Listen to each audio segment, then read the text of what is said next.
प्रकार के धर्मों में जहां भी जाएंगे आपको कर्मों से बांधा जाता है, लेकिन शास्त्र में लिखा गया है कि कर्मों के द्वारा उद्धार नहीं है। जब मैं उद्धार के बारे में आपको बताऊंगा तब इन सारे शास्त्रों में क्या लिखा गया है मैं एक एक बात को बताऊंगा। उद्धार किस में है, उद्धार किस में नहीं, अनंत जीवन किस तरह से मिल सकता है, अनंत जीवन किस तरह से नहीं। तो बाइबल कहता है कि अनंत जीवन हमें सृष्टिकर्ता परमेश्वर को जान के मिलता है, जो कि धर्म परिवर्तन करके कभी नहीं मिल सकता। क्योंकि एक धर्म से दूसरे धर्म में जाएंगे वहां भी कर्म है, वहां भी खोज है, वहां भी परमात्मा का खोज है, वहां भी मोक्ष का खोज है, वहां भी स्वर्ग जाने का खोज है, वहां पर कोशिश है। क्योंकि धर्म एक कोशिश है, एक खोज है जो कभी भी खत्म नहीं होता।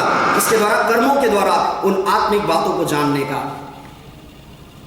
परमेश्वर को जानने का, स्वर्ग जाने का, पापों से छुटकारा पाने का, हिंदू में कहे तो 84 लाख का योनि के चक्कर से बचने का, इस प्रकार का विभिन्न प्रकार का प्रयोग ये कभी नहीं हो सकता, कभी नहीं हो सकता। इसीलिए ये बात को बहुत ही अच्छी तरह से हमें समझना पड़ेगा। प्रिय, हम धर्म में हैं या तो हम जीवन में हैं, ये आपको जांचना पड़ेगा, इस विश्वास को जांचना पड़ेगा। क्या आप एकमात्र सच्चा परमेश्वर को जानते हैं? क्योंकि यीशु ने कहा है मुझे सिर्फ विश्वास करने की आवश्यकता है तुम्हें, लेकिन इससे पहले तुम्हें एकमात्र सच्चा परमेश्वर को, गलत मत सोचिएगा, जब यीशु ने कहा एकमात्र सच्चा परमेश्वर को, इसका मतलब है त्रिएक परमेश्वर, जो कि बाइबल में सृष्टिकर्ता के रूप में प्रकट हुआ है। पिता परमेश्वर, पुत्र परमेश्वर, पवित्र आत्मा, त्रिएक परमेश्वर। ये तीन ईश्वर नहीं, एक ईश्वर, तीन व्यक्तित्व यहां पर हमें आपको मिलता है कि ये त्रिएक परमेश्वर, बाइबल का परमेश्वर, एकमात्र सृष्टिकर्ता परमेश्वर अपने को, सच्चा परमेश्वर अपने को सृष्टिकर्ता के रूप में प्रकट करता है। इसीलिए अनंत जीवन पाने के लिए सर्वप्रथम आपके विश्वास एकमात्र सच्चा परमेश्वर पर होना चाहिए। क्या है? आपने उसे जाना है। कैसे जानेंगे उस सृष्टिकर्ता परमेश्वर को? कैसे जानेंगे जिसको जानने से आप अनंत नरक से बच सकते हैं प्रिय लोग। और इसके बारे में सिर्फ आपको परमेश्वर का वचन ही सहायता और मदद कर सकता है, सृष्टिकर्ता का वचन। आप में से कितने लोगों ने गांधी जी को जाना है? कितने लोगों ने देखा है? कितने लोगों ने देखा है आप में से गांधी जी को? हमने से किसी ने नहीं देखा है। गांधी जी फ्रीडम फाइटर्स थे, हमें पता है। हम भारत के गांधी जी जो है राष्ट्रपिता है, हमारे भारत को स्वतंत्र करने में उनका सबसे बड़ा योगदान है, हमें पता है। तो गांधी जी के बारे में अगर आप जानना चाहते हैं तो आपको क्या करना पड़ेगा प्रिय लोग? शास्त्रों को अध्ययन करना पड़ेगा, किताबी संसारिक ज्ञानों को, किताबों का आपको अध्ययन करना पड़ेगा। उनमें से एक है जीके, जनरल नॉलेज। उसमें अगर गांधी जी के बारे में आप जानना चाहते हैं तो वहां पर एक ही बात आपको प्राय बहुत ही कम मिलेगा। उनमें से एक बात मिलेगा, who is the father of the Nations? Bharat का राष्ट्रपिता कौन है? मोहनदास करमचंद गांधी। ये बात को मिलेगा। और गांधी जी के बारे में थोड़ा और जानना चाहेंगे तो आपको दूसरा किताब में जाना पड़ेगा, वो है हिस्ट्री की किताब, इतिहास की किताब, जिसमें आपको गांधी जी के बारे में थोड़ा सा ज्यादा मिलेगा। लेकिन गांधी जी का पूरा इतिहास को जानने का आपको अगर आप चाहते हैं तो आपको क्या करना पड़ेगा? क्या करना पड़ेगा? आपको गांधी जी की जीवनी पढ़ना पड़ेगा। एक विशेष किताब होता है the biography of Mohandas Karamchand Gandhi. उस किताब में गांधी जी का पूरा डिटेल्स लिखा होगा। वो कहां पैदा हुए, उनके माता पिता का नाम क्या है, उनने कहां स्कूल किया, कहां उनने कॉलेज किया, कहां बैरिस्टर पास किया, और इसके अंतर्गत उनके जीवन में क्या हुआ, इन सारे विषय में उनने कैसा भारत को आजादी देने में किस तरह से उनने स्वतंत्र सेनानी के रूप में युद्ध किया, नॉन वायलेंस,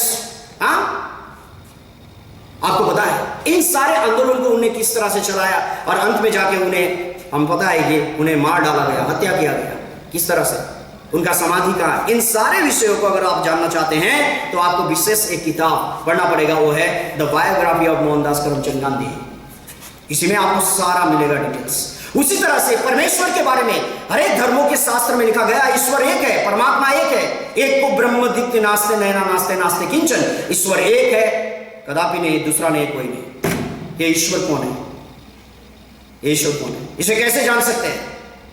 कैसे जान सकते हैं सच्चा परमेश्वर को, सृष्टिकर्ता को, और उस पर विश्वास कर सकते हैं? दूसरा श्लोक में लिखा गया है, एक परमात्मा परम ज्योति परम धाम अपरागति सर्व वेदांत सारहम सर्वशास्त्र श्रेष्ठम। परमात्मा है, वो दूर की ज्योति है, और उसका गति इतना है कि कोई जा नहीं सकता। अगर उसे जानना है तो आपको शास्त्र को अध्ययन करना पड़ेगा। और यही बात को हम जानते हैं कि शास्त्रों में लिखा गया है, हिंदू शास्त्र में भी लिखा गया है कि परमात्मा है, लेकिन वो परमात्मा कौन है ये बात कोई भी धर्मशास्त्र नहीं बता सकता। ये केवल परमेश्वर का वचन बचा सकता है। और इसीलिए मैं आप लोगों को विशेष से बात बताना चाहता हूं, अगर आप नदी का एक किनारे से दूसरे किनारे में जाना चाहते हैं तो आपको क्या करना पड़ेगा?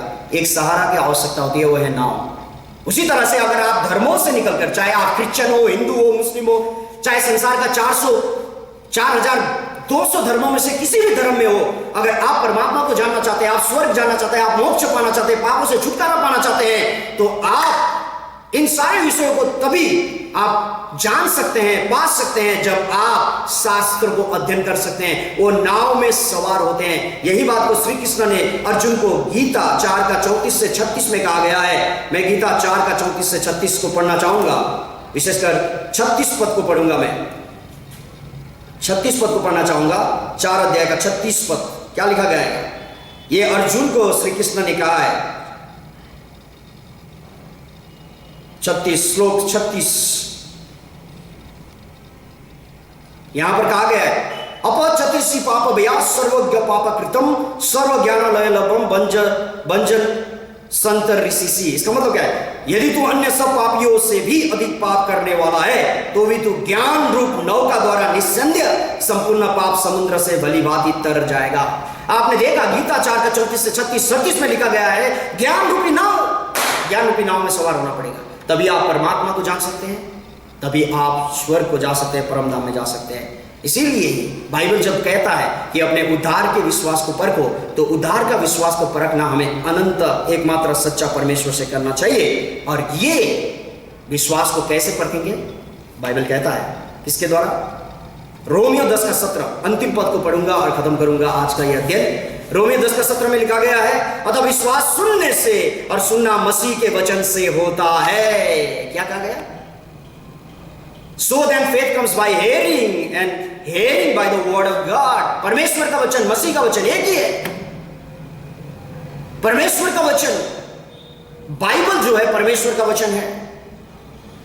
और यही वचन जो कि यहां रोमियो 10 अध्याय में विशेष जो विश्वास के बारे में बताया गया है, उद्धार का विश्वास, जो कि 2 कुरिन्थियों 13 अध्याय 5 पद में जो विश्वास को जांच करने के बारे में कहा गया है, वो विश्वास भी क्या है? उद्धार का विश्वास है प्रिय लोग। तो हमारा उद्धार का विश्वास परखने का एक ही यंत्र है, वो है परमेश्वर का वचन, बाइबल। ये इससे अगर आप अपने उद्धार के विश्वास को परखेंगे, तभी आप में सच्चा विश्वास होगा, स्वर्ग जाने का विश्वास होगा, पापों की क्षमा का आपको विश्वास 100% मिलेगा, और आप परमेश्वर के संतान बनने का विश्वास, अनंत जीवन पाने का, पवित्र आत्मा पाने का विश्वास आप में तभी होगा, विशेष अनंत जीवन पाने का विश्वास। इन सारे विश्वास तभी होगा जब आप इन सारे चीजों को बाइबल से अध्ययन करेंगे। और रोमियो 10 का 17 में विशेषकर उद्धार के विश्वास, अनंत जीवन पाने के विश्वास के बारे में है प्रिय लोग। और इसीलिए क्या आपने इस विश्वास को, उद्धार के विश्वास को, मोक्ष के विश्वास को, अनंत जीवन पाने के विश्वास को क्या बाइबल से आपने अध्ययन किया? नहीं किया? तो अब से हम शुरू करेंगे। प्रभु आप सभी को आशीष करें। इस वचन के लिए हम प्रभु को धन्यवाद करेंगे। आइए हम प्रार्थना करें। प्रभु आपको धन्यवाद करते हैं आज के दिन के लिए, जो वचन आपने हमें दिया है, ये समय दिया है आपके वचन को अध्ययन करने के लिए, विशेष इसके लिए आपको धन्यवाद करते हैं। प्रभु जिन भाई बहनों ने, जिन लोगों ने इस वचन को सुना है, चाहे कोई भी धर्म में क्यों ना हो, प्रभु आपका वचन उनके मनों तक जा सके, उनके आत्मा तक जा सके, ताकि प्रभु उनके उद्धार के विश्वास को वो लोग आपके वचन के द्वारा परख सके। बाकी के समय आपके हाथ में रखते हुए ये प्रार्थना यीशु प्रभु के नाम से मांगते हैं, आमीन। सबको जय मसीह। Thank you.